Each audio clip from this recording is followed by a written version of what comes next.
You guys are not gonna believe what country this is. Take a guess.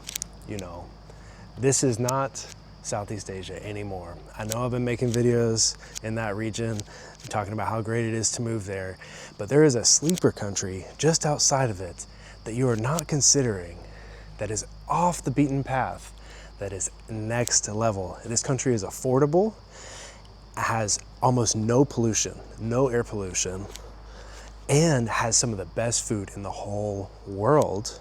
Not necessarily because their local cuisine is the best, but because the quality of ingredients is better than anywhere else in the world.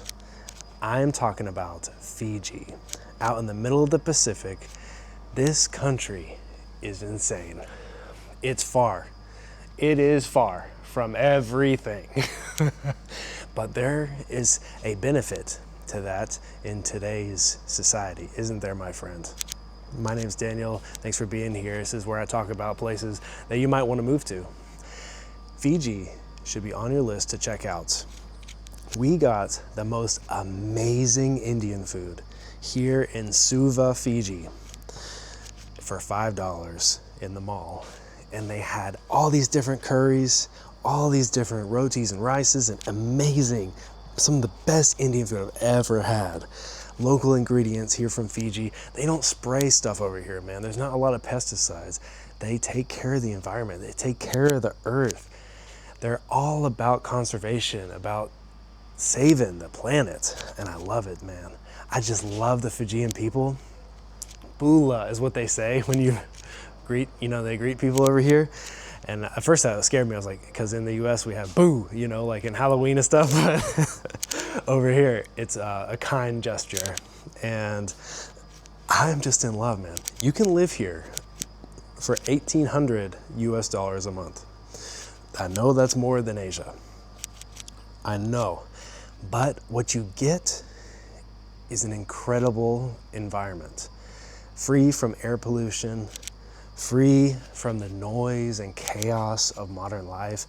This place is just as peaceful as Hawaii. And it's at 1/3 of the price of Hawaii. You can eat out for just $3 or $4 US here if you want to. You can go and get an apartment in an affordable area for $500, $600, $700, and it'll be nice.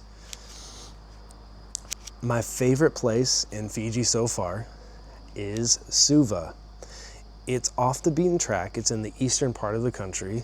It's the biggest city in Fiji, but it just has the most to offer. And I've been to Nadi, spelled N-A-D-I. That's another thing about being here in Fiji. They spell things differently than how they want you to say them and sound, so just get used to that. But if you can get used to some quirks, this place speaks English, is super affordable. I mean, at least half price of living in the US, and has better food. It is absolutely incredible, some of the food I've had here in Fiji. We've been here a week now, and I'm in love with this place, man. This place is fun. I did not expect that from Fiji. There are tons of nightclubs, kava clubs, places to go out. And it's a youthful place full of energy. And that's what I want from a place. But I also want a pristine place, a place where you can go and enjoy nature, jump in some waterfalls, and not worry about the farmer that dumped a bunch of chemicals in it upstream. This place is serious about protecting the environment. It's not perfect, but it's about what I would expect from a place like this that depends on tourism for a lot of its income. If you don't come here with a job, a remote job, you will struggle. It's not an easy place to get a job, but if you're a remote worker, if you can work for yourself or figure out a way to make it, man, have a look at this country. I initially got turned on to this country because, of course, we were out in Southeast Asia. traveling around, and we had committed to going to Indonesia, and we were just on Google Flights, as I love to do. I love to just type in, okay, I'm here at this city, how much are the flights to anywhere? And I just look at the whole world, right? Well, we got a deal, man, a deal on a flight from Bali to Fiji. It was less than 300 USD, including bags. So we bought it, and we are happy that we did. At first, we weren't. There is some negative things, and I want to talk about those with Fiji. There's some challenges of being here. We flew in, and we actually did not like Nandi, the city that we flew into. It is kind of dirty, scuzzy, run down, and geared towards tourism. And I typically don't like those places as much. I'm more into the local life, a place that feels authentic. So we quickly moved on and went to the northern island into Vanua Levu, but that was the opposite of tourism in a bad way. That place was so local that it was kind of run down and scuzzy and dirty. I would not recommend Labasa on Vanua Levu. We rented a car though, and we drove down to Savu Savu. That's on the southern coast of the northern island. There's two big islands, Eviti Levu, where everybody flies into, and Vanua Levu. That's known as the hidden paradise, and that was really interesting. If you like a secluded, chill spot with lots of marina life and chill restaurants, check out Savu Savu. There's a really good hot spring there that we found and made friends with a local. Brought him back to our place. He made us amazing Fijian local food, cassava, taro leaves, this kind of amazing tropical food. We don't get none of that in the US, man. It can be rough out there. I love America though. I do miss home. We get 6 months easily to be here if you're from the US. I'm not sure, check into your country. 4 months visa-free on arrival, and then easily you can extend it another 2 months. So if you wanted to make Fiji your second home, it would be so easy. If you wanted to live here year-round, you need to invest about $150,000 USD into a property or something like that. It's an option for people who have money. It's not the cheapest country. I will have to break that down for you. Gas is expensive here. It's almost $7 a gallon, US dollars a gallon. And if you're going to live like a tourist here, going to resorts, eating out at nice restaurants, you will pay for it dearly. This country gets expensive when you want to live like that. You will pay more than the US, actually, in some places for that experience. And that is what 90% of tourists get sucked into in Fiji. And they report back and they say Fiji is expensive. Of course it's expensive. You've been living in resorts. All-inclusive resorts that charge you a lot for food and accommodation. But if you get outside the box, if you're willing to take public buses, if you're willing to eat at local food stalls, Fiji gets dirt cheap, just like Southeast Asia. And the quality is better. You see, being out here in the Pacific is a buffer from the insanity of the modern world. How insane is it that we are struggling all across the world with air pollution right now? That millions of people are getting ill or dying from air pollution. And we don't like to talk about that in the news, do we? Because that would disrupt business as usual for the corporations that take advantage of us. So if you want to avoid that, Fiji is a good place for you. If you love Hawaii, you're from the US, but you just don't like the Hawaiian prices, check out Fiji. It's a huge option. Americans are coming here. There is an expat scene in different parts of Fiji. Look into it. I think it's an underrated gem. It's absolutely a difficult country to travel at first. For instance, we went to Taveuni Island. This is also another hidden paradise here in Fiji. We had a hard time there. There's a limited amount of services there, and the only affordable place to stay was this grungy homestay, and it was $40 a night.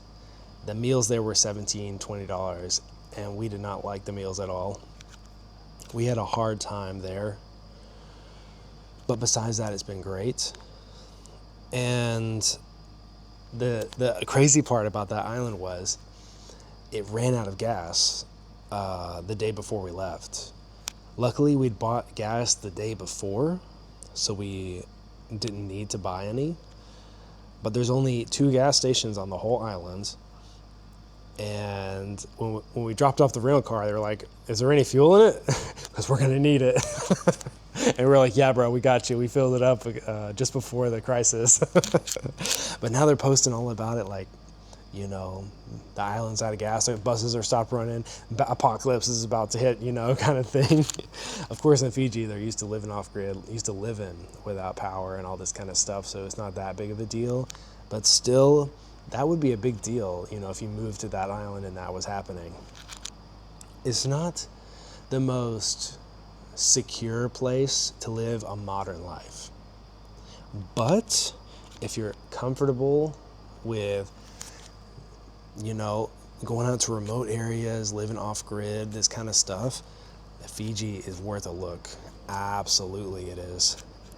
Some of the water here has been electric blue. We went snorkeling in the electric blue water.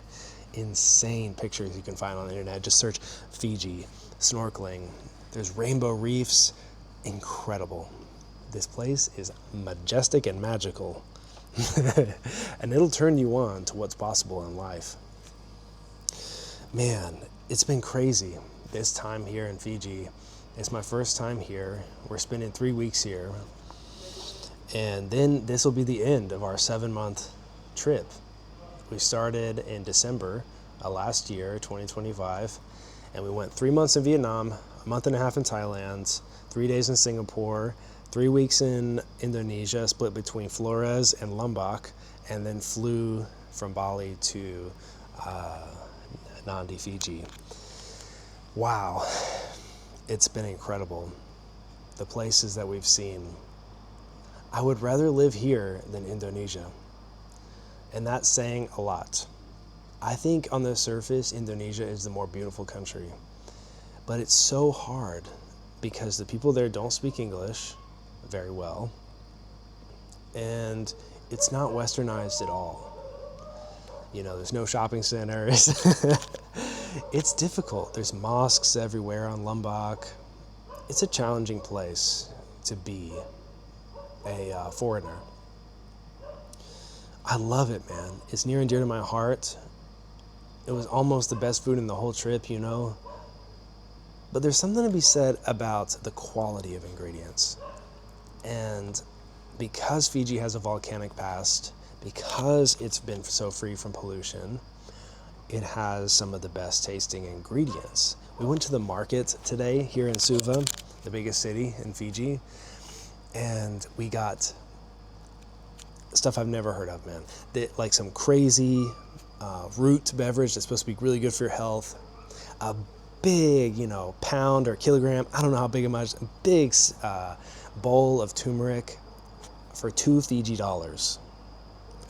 I don't think we spent more than 10 or 15 Fiji dollars, which would be about $6-7 US at the market. And we got a pineapple, we got betel nut, we got medicinal stuff, we got fruits, amazing papaya, banana, cassava, the works, absolutely the works. It was incredible. And we went and walked downtown into the mall, and there was amazing cuisine from all over the world. The Chinese have made a big presence here in Fiji. They're investing heavily in this country.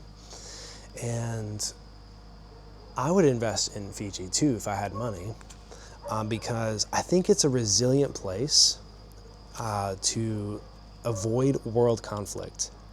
I actually booked the ticket because I searched, what are the best places in the world to escape World War III? What countries would never get involved in World War III? And Fiji was one of them, right up there with New Zealand, as one of the most peaceful countries. New Zealand is right beside us here in Fiji. So it's a country that values peace, and you feel it when you're here. You absolutely feel it when you're here. The people care about peace. And you know how everybody looks at you in Indonesia? You know, they're like, you know, trying to size you up like a cash cow sometimes. I don't feel that here at all. People are so polite with eye contact. Even though we're the only white people walking around, you know, everybody else is Pacific Islander or Indian or indigenous. They're respectful. They glance at you and then look away, you know, and I like that because a lot of times I felt really uncomfortable just how people stare, man. Like you're the only white person they have ever seen, like you're a crazy wild animal or something. I'm not into that. I want to be seen as an equal. And I love that there's a culture here in Fiji of sitting down and working out your problems together. Everybody sits down and drinks kava together until the problems are solved. And I think that is medicine for a modern world that has more conflict in it than ever. I just think that Fiji is well positioned for the future. The land is so abundant that it isn't going to lose its ability to grow food for a long, long time. They tell you a narrative, yes, that the low-lying areas are threatened by climate change, and that is true. But besides that, I think Fiji will be extremely resilient. There is a lot of land in the highlands, in the bigger islands, that there's no people. There's room and space to develop. There's only about 1 million people in this country. And people just forget about this country, which is another reason I like it. Hopefully this video doesn't blow up too much. And everybody doesn't move to Fiji and ruin it. If you come here, come with aloha in your heart.